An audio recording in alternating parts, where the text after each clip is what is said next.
par dégoût de la politique, même si au niveau local, le côté parti politique est quand même moins prégnant. Je pense qu'il y a aussi un peu ce rejet de ces choses-là et que ceux qui vont voter, en revanche, sont très motivés, d'où le vote extrême, droite et gauche. Malheureusement, l'extrême droite, eux, ils promettent rien.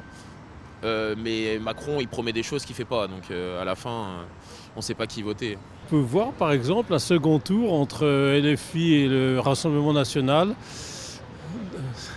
Ni l'un ni l'autre ne me conviennent.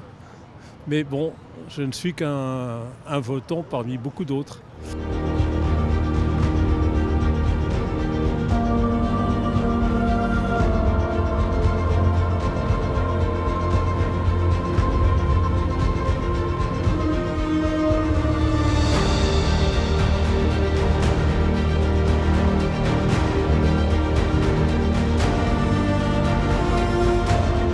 Si vous regardez l'évolution de la participation sous la Ve République au municipal, on était sur une courbe en décroissance certes, mais une érosion qui était de l'ordre de moins 1 point, moins 2 points, scrutin après scrutin. Là, moins 8 points, c'est vraiment le toboggan qui s'accélère.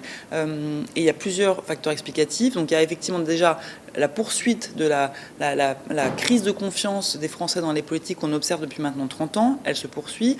Elle est même amplifiée très largement, très nettement, et sans doute qu'elle est amplifiée par l'instabilité politique qu'on observe depuis la dissolution, valse des premiers ministres. On a aussi assisté à un espèce de feuilleton tragico-comique autour du budget qui a duré 6 mois et qui a franchement dégoûté les Français. J'utilise ce mot parce que dans les enquêtes d'opinion, c'est les mots qu'ils utilisaient: dégoût, colère.